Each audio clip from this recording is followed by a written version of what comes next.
Indian sugar mills association ने जताई है कि सरकार के हाल में उठाए गए कदमों से शुगर मिल्स और किसानों की मुश्किलें काफी हद तक कम होंगी। एसोसिएशन के प्रेसिडेंट ए वलायन ने कहा है कि डायरेक्ट सब्सिडी से सबसे ज्यादा फायदा किसानों को मिलेगा। इसके साथ ही एसोसिएशन सरकार ने एथेनॉल उत्पादन से जुड़े मुद्दों पर जल्द विचार करने को कहा है। इसमें फ्यूल एथेनॉल के उत्पादन, राज्यों के बीच एथेनॉल के लाने ले जाने में लगने वाली ड्यूटी जैसे मामले शामिल हैं। एसोसिएशन ने कहा है कि इंडस्ट्री शुगर एक्सपोर्ट से जुड़े लक्ष्य पूरा करने की कोशिश कर रही है। अब तक 104 करोड़ लीटर एथेनॉल के लिए कॉन्ट्रैक्ट किया गया है, जबकि साल 2014-15 में कुल 78 लीटर एथेनॉल की सप्लाई हुई थी। ISMA के मुताबिक एथेनॉल के अब तक कॉन्ट्रैक्ट से सरकार को 5000 करोड़ रुपए बचेंगे। देश में ऑनलाइन नेशनल एग्री मार्केट की शुरुआत फरवरी से हो सकती है।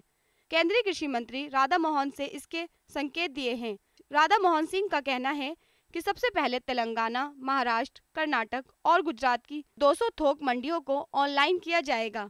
इसके अंतर्गत तकरीबन 585 थोक मंडियों को जोड़ा जाएगा, जिसको 3 चरणों में पूरा किया जाएगा, जिसमें small farmers agriculture business consortium के तहत इसकी शुरुआत की जाएगी। ये साल 2015-16, 2016-17 और 2017-18 में शुरू की जाएगी। नए ऑनलाइन प्लेटफॉर्म में किसानों को बेचने का नया विकल्प मिल जाएगा। इससे उम्मीद की जा रही है किसानों को लाभ मिलेगा। भारत के शुष्क और अर्ध शुष्क क्षेत्र में छोटे सीमांत भूमिहीनों के लिए भेड़ आजीविका के मुख्य साधनों में से एक है। इस दिशा में भारतीय कृषि अनुसंधान परिषद के केंद्रीय भेड़ एवं ऊन अनुसंधान संस्थान के वैज्ञानिकों द्वारा शोध कार्यों के द्वारा शुष्क क्षेत्रों के लिए एक विशेष किस्म चकोला की उपयोगिता सिद्ध की गई है। चकोला नस्ल के पशु साधारणतया मध्यम एवं वर्गाकार होते हैं। इनका मुंह गहरे भूरे रंग का होता है, जो सिर तथा नीचे आधी गर्दन तक फैला रहता है। चोकला भेड़ के बच्चे का जन्म के समय भार लगभग 3 किलोग्राम होता है। इस नस्ल के वयस्क भेड़ का वजन लगभग 32 किलोग्राम का होता है। चोकला भेड़ के मेमनों में प्रतिदिन 140 ग्राम वजन की वृद्धि होती है। चोकला नस्ल द्वारा उत्पादित ऊन मिश्रित प्रकार का होता है। इसके साथ ही यह ऊन राजस्थान प्रदेश में पाए जाने वाले अन्य नस्लों की ऊन की तुलना में बारीक और मुलायम होता है। इस प्रकार का ऊन गलीचा निर्माण उद्योग के लिए बेहतर माना जाता है। इस नस्ल की भेड़ के एक बार की कतरन से लगभग 800 ग्राम ऊन प्राप्त होता है। ऊँटनी का दूध गाय और भैंस की दूध की अपेक्षा काफी पतला होता है। ऊँटनी के दूध का स्वाद हल्का नमकीन तथा चरका होता है। भारतीय कृषि अनुसंधान परिषद के राष्ट्रीय उष्ण अनुसंधान केंद्र बीकानेर राजस्थान के वैज्ञानिकों ने शोध कार्यों के द्वारा ऊँटनी के दूध को पौष्टिक सिद्ध करते हुए विभिन्न उत्पाद विकसित किए हैं। ऊँटनी के दूध में प्रचुर मात्रा में प्रोटीन, कैल्शियम, पोटेशियम, फास्फोरस और विटामिन ए, B12, D जैसे तत्व मौजूद होते हैं। यह एक संतुलित आहार है। उष्ण अनुसंधान केंद्र ने ऊँटनी के दूध को आय के स्रोत के रूप में विकसित किया है। इसके तहत विभिन्न उत्पाद जैसे कुल्फी, सुगंधित दूध, दही, चाय, कॉफी तथा स्किम्ड मिल्क आदि बनाए गए हैं, जिसे उपभोक्ता काफी पसंद कर रहे हैं।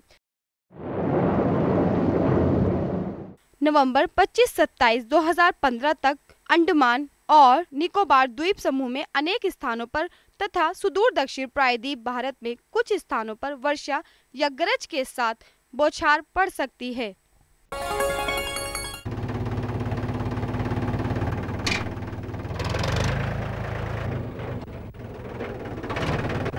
अरे हरकू वाह, बीज, कीटनाशक और आज खाद भी। अरे इतना खर्चा कहाँ से? अरे खर्च की चिंता किसे है, मेरे पास है ये किसान क्रेडिट कार्ड। कार्ड? अरे बैंकों द्वारा जारी इस कार्ड से किसान उसकी सीमा तक की रकम कभी भी बैंक से निकलवा सकता है और खेती बाड़ी की सामग्री कभी भी खरीद सकता है। तो हर को भैया एक कार्ड मेरे लिए भी। किसान क्रेडिट कार्ड के लिए नजदीकी बैंक से संपर्क करें और पाएं ढेर सारे लाभ। ये लो और बताओ। बस। अरे ये क्या भैया जी, बस इतनी सी रासायनिक खाद? किसानी छोड़ रहे हो क्या? किसानी नहीं, नादानी छोड़ रहे हैं। मिट्टी की जांच कराई है। अब तो लाला जी जितनी जरूरत है उतने ही उर्वरक खेत में डालेंगे। हाँ, किसान भाई आज ही अपने जिले की नजदीकी भूमि परीक्षण प्रयोगशाला में मिट्टी की जांच जरूर करवाएं और मिट्टी में पोषक तत्व, नमी व पौधे के विकास को देखते हुए केवल जरूरत के अनुसार ही पोषक तत्व डालें। और हाँ, मिट्टी में गंधक, जस्ता, बोरोन जैसे सूक्ष्म पोषक तत्वों का पता लगाना भी न भूलें। उर्वरक और जैविक खाद के सही उपयोग से भूमि का उपजाऊपन बनाए रखें, उत्पादकता बढ़ाएं, खर्चा घटाएं और बहुमूल्य विदेशी मुद्रा बचाने में भी सहयोग दें। और हाँ, धीमी गति से नाइट्रोजन उपलब्ध कराने वाले उर्वरकों जैसे नीम लेपित यूरिया को प्राथमिकता दें और यूरिया का पत्तों पर छिड़काव करें। अरे वाह, तू तो सचमुच समझदार हो गया रे। अधिक जानकारी के लिए संपर्क करें जिला कृषि अधिकारी या किसान कॉल सेंटर।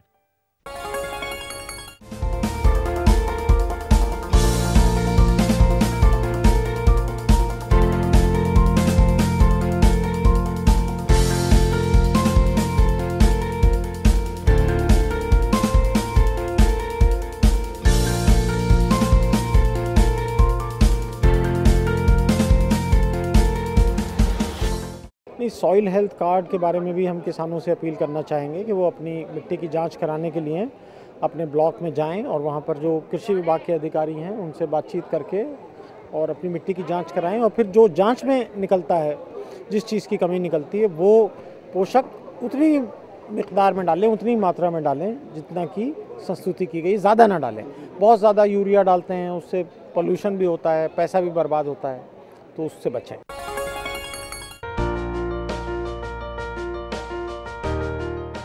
दिल्ली के प्रगति मैदान में चल रहे मेले की शुरुआत 14 नवंबर से हुई, जो 27 नवंबर तक चलेगा। इस मेले का मुख्य आकर्षण रहा देश विदेशों का बेहतरीन व्यापारिक रिश्ता, जिससे न केवल भारत के लोग बल्कि विदेशों के लोग भी आकर्षित हुए। भीड़ भाड़ से भरे इस मेले में लोगों को देखकर ऐसा लगता है मानो रंगों से भरा सागर हिलोरे ले रहा है। ये मेला लघु एवं मझोले उद्यमों के निर्यातकों, उद्यमियों और निवेशकों को एक विश्वस्त एवं जांचा परखा मंच प्रदान करता है। इस मेले के पवेलियन में किसानों के लिए कृषि मंडप सजाया गया है, जिसमें कृषि से संबंधित अनेकों स्टॉल दिखाई दे रहे हैं। भारतीय कृषि एवं किसान कल्याण मंत्रालय की ओर से ये गाजर के उपयोग व इसको काटने, छीलने, स्लाइस करने की मशीनें व उपकरण दिखाई जा रहे हैं, जिससे कम वक्त में ज्यादा काम किया जा सके। गाजर जो कि विटामिन ए से भरपूर है और सर्दियों में खासकर गाजर का हलवा बनाना बहुत मुश्किल काम लगता है, लेकिन इन मशीनों के द्वारा सब आसान हो गया। आइए बात करते हैं। जैसे किसान भाई सभी जानते हैं कि सब्जी उत्पादन में बहुत श्रम जाते हैं और लागत भी अधिक लगती है। इससे हमारा उत्पादन हमारा कम मिल पाता है। इसको ध्यान में रखते हुए संस्थान ने हमारी गाजर बुआई और खुदाई मशीन विकसित की गई है। जो मशीन आप लोग देख रहे हैं यह गाजर खुदाई मशीन है, जो 35 और शक्ति ट्रैक्टर से चलती है और इसकी क्षमता 0.5 हेक्टेयर प्रति घंटा है। जो किसान इससे खरीदना चाहता है या कोई संपर्क करना चाहता है, इससे अधिक जानकारी के लिए पूरा संस्थान के कृषि अभियांत्रिक संभाग में कर सकता है। कृषि मंडप का दूसरा पड़ाव है कृषि से संबंधित अनेकों उपकरण व मशीनें। धान की बुआई एक बहुत ही मुश्किल व मेहनत भरा काम है, लेकिन अगर ये काम मशीनों से हो जाए तो वक्त और मेहनत तो बचेगी ही, साथ ही ये काम बेहतरी से भी किया जा सकता है। इसके साथ ये चारा काटने की मशीन और मक्का के काम के लिए मशीन का उपयोग। कृषि मंडप में ये एक स्टॉल राष्ट्रीय बागवानी बोर्ड की ओर से लगाया है। और इसके साथ ही किसानों की जानकारी के लिए एक ऐसा स्टॉल है जिसके द्वारा किसान अपनी कृषि में पूरा लाभ उठा सकते हैं। वो है मिट्टी की जांच। खेती से पहले हो या खेती के बाद मिट्टी की जांच बेहद जरूरी कार्य है जो किसानों को बेहतर उत्पादन के लिए जरूरी है। मिट्टी के नमूने लेकर मिट्टी की जांच कैसे व कहां से करवाई जाए, आइए जानते। मिनिस्ट्री ऑफ एग्रीकल्चर में ICAR ने अपना स्टॉल लगाया है जिसमें हमने विभिन्न चीज़ों को यहाँ प्रदर्शित किया है। उसमें से एक चीज़ यहाँ जो हमने एक सॉइल टेस्टिंग का एक इंस्ट्रूमेंट रखा है जो कि पोर्टेबल इंस्ट्रूमेंट है और उसमें किसान अपनी मिट्टी की जांच करवा सकते हैं। इसकी ट्रेनिंग दी जाती है और देने के बाद एक कम्युनिटी सेंटर वगैरह बना के आप इसको अपने गांव में अपने वहाँ पर रख सकते हैं और फिर किसान अपना मिट्टी की जांच वहाँ करा सकते हैं, जिससे उन्हें यह पता लगेगा कि हमारी मिट्टी में क्या कमी है और क्या ज़्यादा है और क्या कमी है और क्या हमें डालना चाहिए। दूसरा एक हाइड्रोजेल की टेक्निक यहाँ पर रखी हुई है। जैसे कि हम लोग जानते हैं कि राजस्थान जहाँ पर पानी की कमी होती है वहाँ पर हम किस तरह से अपनी पैदावार को बढ़ा सकते हैं, तो उसमें एक हाइड्रोजेल जो ये प्रोडक्ट हमारे एग्रीकल्चर डिवीज़न ने बनाया, उसमें यह है कि ये ग्रैनुअल फॉर्म में होता है, ये पाउडर फॉर्म में होता है, ये पानी सोक करने के बाद जेल फॉर्म में बन जाता है। इसका ये है कि जो हम सिंचाई 4 सिंचाई जैसे सपोज़ हम धान में करते हैं, अगर हम इसको डाल देंगे तो हम 3 सिंचाई पर आ जाते हैं, तो इससे हम पानी को सेव कर सकते हैं।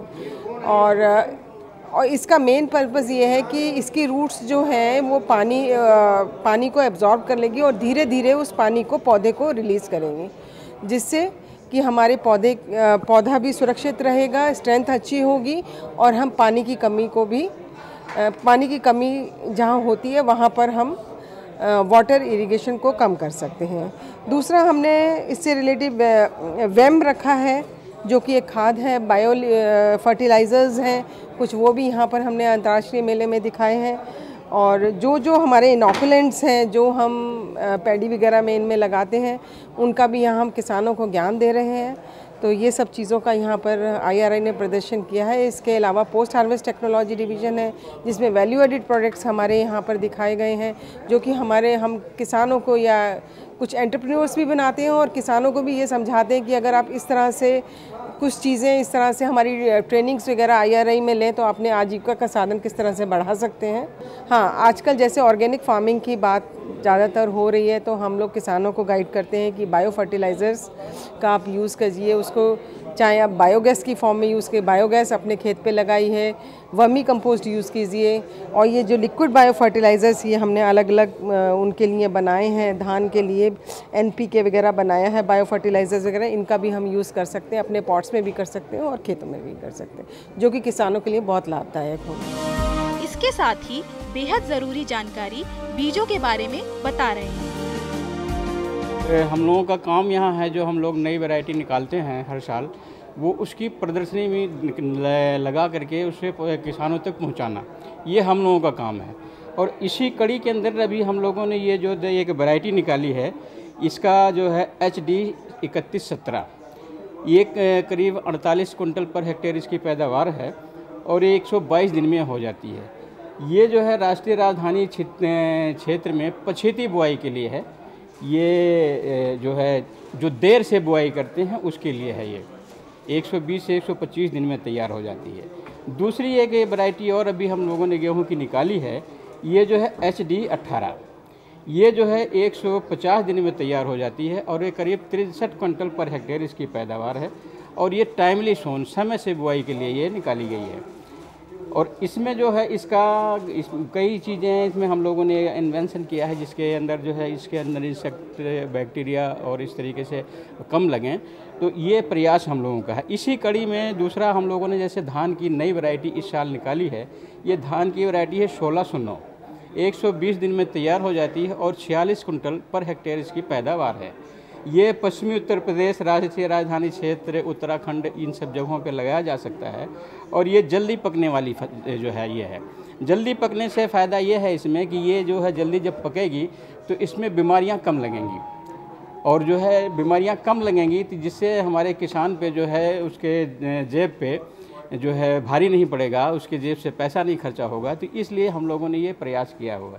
दूसरी वैरायटी हमारी ये अभी हमने निकाली है 1592। ये 120 से 125 दिन में तैयार हो जाती है और ये भी करीब 48 कुंटल पर हेक्टेयर इसकी पैदावार है। और ये हरियाणा, पंजाब, दिल्ली, पश्चिमी यूपी और उत्तराखंड तथा जम्मू कश्मीर के लिए निकाली गई है। इन परिक्षेत्र में ये लगाया जा सकता है।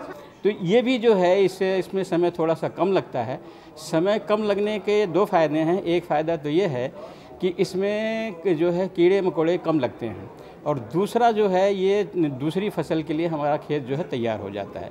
तो ये हम लोगों ने इन दोनों में वैरायटी जो है धान और गेहूं के अंदर ये नई नई वैरायटी निकाली है।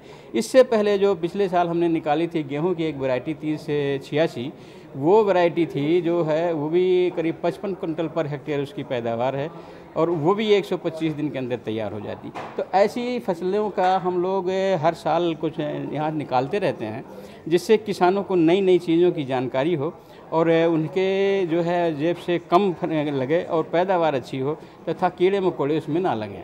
इसी तरीके से और भी हमारे पास जैसे हम लोग फूलों पे भी काम करते हैं, दालों पे भी हम काम करते हैं। तो जो नई नई वैरायटी आती है हम लोग उसका जो है फार्मर तक पहुंचाने का काम हम लोग करते हैं। पब्लिसिटी का काम हम लोगों का है कि ये नई वैरायटी निकली है और ये जो है उन तक पहुँचाया जाए। कृषि मंडप हो या व्यापार मेले का कोई भी स्टॉल, महिलाओं की भागीदारी ना हो तो सब सूना। आज की महिलाएं चाहे घर हो या व्यापार, शहर हो या गांव, हर जगह अपनी भागीदारी बखूबी निभाती है। घर के साथ व्यापार को कैसे चलाना है बेहतर जानती है। ये बात इस स्टॉल को देखकर समझ सकते हैं। मेले में जगह जगह खाने के विभिन्न प्रकार के स्टॉल हैं, जिसमें अनेकों राज्यों के भिन्न भिन्न प्रकार के व्यंजन हैं, जिससे लोग मेले के साथ साथ इन व्यंजनों का भी लुत्फ उठा सकें। बुजुर्गों के लिए गाड़ियों का इंतजाम किया गया है। लोगों के लिए नाटिका, नृत्य व और भी बहुत से मनोरंजन के साधन उपलब्ध किए गए हैं। प्रधानमंत्री कृषि सिंचाई योजना पर आधारित नाटक लोगों को बहुत ही लुभा रहा है। फसल को सुरक्षित रखने के लिए फसल बीमा योजना के बारे में जानकारी देने के लिए भी स्टॉल लगाया गया है, जिससे किसानों को इसके बारे में ज्यादा से ज्यादा जानकारी दी जा सके। अंतर्राष्ट्रीय व्यापार मेले में हर बार की तरह इस बार भी किसानों को जागरूक करने के लिए विभिन्न जानकारियों से भरे कार्यक्रम हैं। अलग अलग राज्यों से, अलग अलग प्रांतों से सभी स्त्री व पुरुष किसानों ने इस मेले का आनंद उठाया व ऐसी जानकारियां हासिल की जिससे वो अपने खेतों में आजमा सके, उत्पादन बढ़ाने व लाभ कमाने का अपना सपना पूरा कर सके। मेरा नाम सीपी तोशनीवाल है। मैं भीलवाड़ा राजस्थान से आया हूँ। यहाँ ट्रेड फेयर देखने के लिए आया हूँ और काफ़ी मेरे को यहाँ देखने को नई चीज़ें मिली है। यहाँ पे एग्रीकल्चर के नए तरीके कैसे खेती की जाती है, आधुनिक तरीके से कैसे अपन पैदावार बढ़ा सकते हैं, कैसे अपन सिंचाई के तरीके अलग अलग टाइप के जिससे पानी की बचत हो सकती है, किसानों का टाइम बच सकता है और मानसून के ऊपर जो निर्भरता है वो अपनी नहीं रहेगी अगर ऐसा अपन ये एग्रीकल्चर के जो भी सिस्टम इन्होंने दिए हैं यहाँ पे अगर वो अपन इनको अपना के और भारत का जो किसान है अगर इनको अपनाए तो काफ़ी पैदावार में काफ़ी बढ़ोतरी हो सकती है।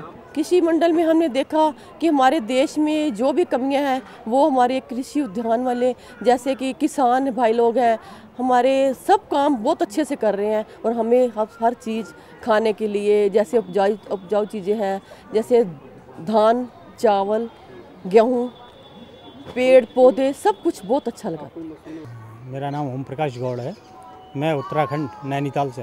हमने कृषि मंडल के सभी स्टॉलों पे गए हैं तो यहाँ पर कृषि के औजारों का संबंधित जितनी भी जानकारियाँ दी गई हैं अच्छी दी गई हैं और जो पंपलेट और आगे जो सामानों के बारे में पूरी जानकारियाँ विस्तृत रूप से दी गई हैं। कृषि यंत्रों की जो बगीचों के छोटी जुताई करने के और गुड़ाई करने के यंत्र वो हमने देखे हैं, वो काफ़ी अच्छी जानकारी उनमें दी गई है और कीमत दी गई है। मेरा नाम रामकृष्ण शाह हुआ। हम बिहार से आए हैं। कृषि मंडप में अभी तक जितना हम घूम लिए हैं उसमें सबसे पहला मुझे नज़र आकर्षण वाला रहा है धान रोपाई वाला यंत्र और दूसरा जो हार्वेस्टर है धान और गेहूं दोनों काटने वाला वो मशीन जो अभी की वहाँ की आवश्यकता फिल कर रहे हैं लोग, ये सब उपलब्ध उधर नहीं हुआ है। कृषि मंडप में बड़ी अच्छी चीज़ें देखी हैं, कृषि के उपयोग होने वाली मशीनरी देखी है और मुझे बहुत अच्छी लगी है वो। अरे सुन तो। मुझे क्या सुनाना चाहते हो? जो सुनाओ मेरी सौतन को। किसको? अरे वही तुम्हारा मोबाइल फोन जिससे सुबह शाम दिन रात चिपके रहते थे और कहते थे किसान कॉल सेंटर से बातें हो रही हैं। अच्छा ये बात है। हाँ क्यों, क्या हुआ? अब बात नहीं होती क्या? अब तो झट से बात हो जाती है। ऐसा क्या? हाँ, अब तो ज्यादा लाइनें और खास तकनीक के कारण खेती के माहिरों से तुरंत बात हो जाती है। और अगर कभी लाइन व्यस्त हो तो अपनी समस्या फोन पर रिकॉर्ड करा दो, वहाँ से फोन आ जाता है और समस्या की हल का मैसेज भी आ जाता है। ये देखो आ गया। अरे वाह, इसका मतलब इंतजार की घड़ी अब खत्म। हाँ। तभी मैं सोचूं कि आजकल मुझ पर इतना प्यार क्यों आ रहा है। कृषि संबंधी समस्याओं का अपनी भाषा में तुरंत हल पाने के लिए पूरे भारत में किसी भी फोन से हेल्पलाइन नंबर पर संपर्क करें। किसानों का दोस्त किसान कॉल सेंटर। मेरे साथ बोलो ए बी। अरे नादान, बच्चे को एबीसी सिखा रहा है। अरे काम धंधे की एबीसी तू कब सीखेगा? ये देख विज्ञापन। तेरे जैसे कृषि विज्ञान सीखे हुए युवाओं के लिए भारत सरकार के कृषि मंत्रालय ने एक योजना बनाई है, ACABC। ACABC? जी हाँ, ACABC यानी एग्री क्लिनिक्स और एग्री बिजनेस सेंटर। इसके तहत कृषि विज्ञान पढ़े युवाओं का चयन होने पर उन्हें मुफ्त ट्रेनिंग दी जाती है और हाँ, अपना कारोबार चलाने के लिए बैंक से लोन भी मिलता है। इसके साथ ही अगर युवा अपने इलाके के किसानों की खुशहाली के लिए उन्हें खेती बाड़ी व अपने कारोबार से जुड़ी लाभदायक जानकारी देते रहेंगे तो उन्हें लोन पर 36 से 44% तक की सब्सिडी भी मिलेगी। तब तो मैं जरूर सीखूंगा काम धंधे की ABC। शाबाश, चलो अपनाएं स्वरोजगार, खेती में हो विकास अपार।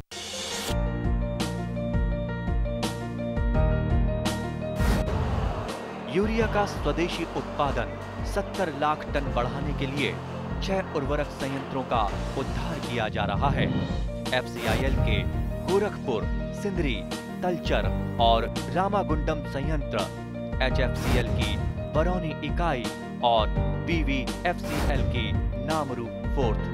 सोने पर सुहागा ये है कि देश में अब बनेगा सिर्फ नीम लेपित यूरिया, क्योंकि इससे होगा किसानों का फायदा ही फायदा। अनाज का उत्पादन 10% तक बढ़ेगा।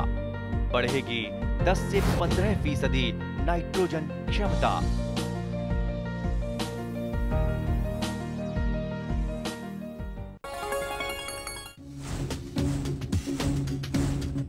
जुड़िए हमारे साथ ट्विटर पर twitter.com/कृषिदर्शन-dd, फेसबुक पर facebook.com/कृषिदर्शन-dd और देखिए कृषि दर्शन अब YouTube पर भी youtube.com/user/कृषिदर्शन-dd। भेजे हमें मेल कृषिदर्शन-dd@gmail.com पर। आपको हमारा कार्यक्रम कृषि दर्शन कैसा लगा? अपने सुझाव, प्रतिक्रियाएं एवं सवाल हमें इस पते पर भेजें। कृषि दर्शन, कमरा नंबर 10, CPC दूरदर्शन, खेलगांव, नई दिल्ली 110049।